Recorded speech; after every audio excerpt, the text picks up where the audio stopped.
Hi Patreon and members, coming to you from Bergen in Matthew Betancourt's studio, an artist who recently moved to Bergen from California in the US. And that is the reason why I'm doing this interview in English, so we can actually talk to each other. But before we talk to Matthew, I just want to say thank you for being a member and give Bente a warm welcome. She is our new member since our previous episode.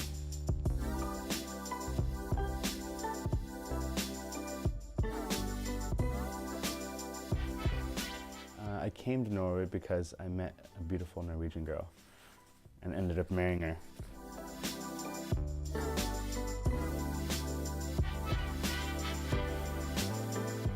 When I was in California, I studied biomedical engineering and got a bachelor's degree in biomedical engineering. I always thought I was going to do that. As I got here, looking for a job, it didn't really work out, and then I started this. I started doing it actually a year ago when I moved into a really small apartment and I lost my studio, my place to paint. I realized I needed an outlet for my painting, and I had seen this idea on Instagram a few times, so I just tried it. This is my favorite studio, so I think I'm going to start a painting right now of this view with Bergen, where my studio is at, the place I find inspiration, and down with the mountains, the surrounding mountain sides. Yeah, see how it goes.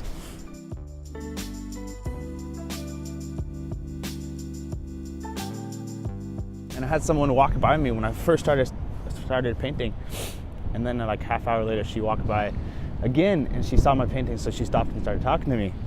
And she gave me such an honest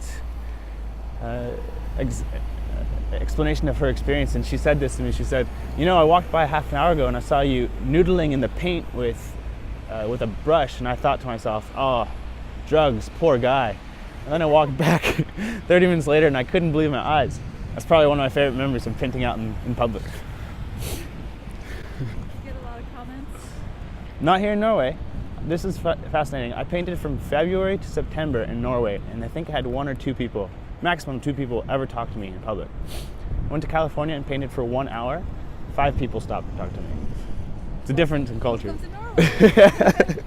I want people to stop and talk, and I think it's because I think sharing that piece of culture is really special, but it's like I said, it's different culture. That's okay. It is what it is. What was special about the tins for me is that as I kept doing them, although I was trying to capture the beauty around me, what I didn't realize is that it was giving me an ability to paint over and over and over. Improvement comes from repetition and consistency. It's painting 100 hands, it's painting 100 street views, and you can see the difference from the first one to the end, and that's where the improvement comes. And I found that with my tins. The composition, how to set up the different elements, how to take one little snippet of the whole view that I can see when I'm looking at the city, color harmony to depth. Maybe like six months into it, I realized, wow, something happened with my art. Little treasures for me, because it's so special that I was able to discover that through them, and that I can capture places that are special in them. As an artist, I'm self-taught. I've been painting for about 10 years as a hobby, and then 2017 it became a profession when I won my first contest and got paid to paint for the city back home.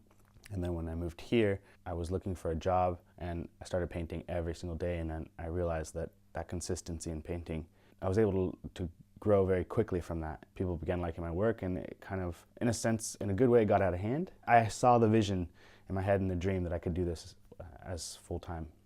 As a kid, I even liked to see beautiful paintings, and I liked to go to galleries, and I liked to go to museums. So the kind of foundation of the art has always been there, a decent understanding of the fundamentals, lightest lights and the darkest darks, and every step in between. I've been working on my portraits a lot lately, and so I've been learning the loomis head, or how to draw the head from the basic circle in the jaw.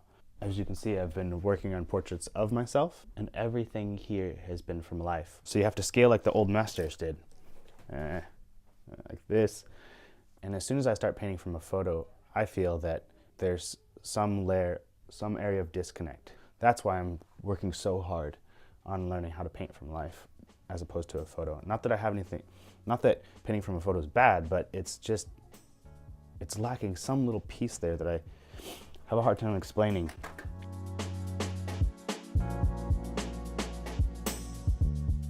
The winter's really special here with this low, intense, warm light. So the variations in color aren't drastic like they are in the summer. It's really bright and shiny and powerful during the summer. And that's quite lovely, but there's something special about the winter that there's just such subtle variations between the different hues on the hills and the buildings. This actually you might find interesting. So I've recently started. So here's the original mini tin. I call this Torget Shine. Realizes that when I paint one in the tin that I really, really love, I want to paint it larger. So this is one of the first ones, as you can see here.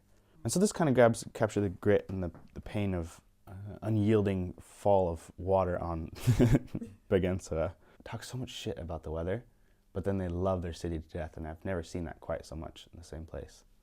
Maybe it's just how they survive. One thing led to another, and I realized that I want to have a gallery that's mine, that I run, that I'm also an artist, but I'm also the gallerist and the curator. And then that's how I dreamed up the idea of the gallery. And so I got a business partner who's doing the technical stuff, and while I'm doing the artistic. Right now we're kind of a pop-up online. Yeah. I actually feel more confident about my artwork than I do my engineering degree. And I only have a bachelor where many people have masters and have no experience in the field. And people just weren't giving me attention. Companies weren't giving me attention. And here, I painted for 1 week and I got a newspaper article. It was kind of like, it was, yeah. Logically, let's think about the money-wise, and how you should go as we're raised and we're taught. It's not the best choice. But if I'm truly following my heart and being honest with myself, it's a no-brainer. And my wife, she's the most supportive person I've ever met in my life. So to have her backing me up and pushing this, yeah. I'm excited to see where it's going to go in 5 years.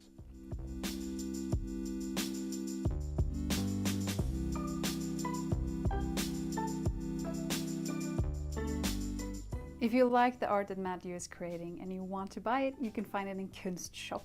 Link below, free shipping. And Matthew keeps 75% of the sale income. This is not normal at all in Norway, but we do it like this because we want to help him out, being able to live of his art. Thanks for watching. Thanks again for your membership. And remember to follow us on Instagram, YouTube, and Facebook.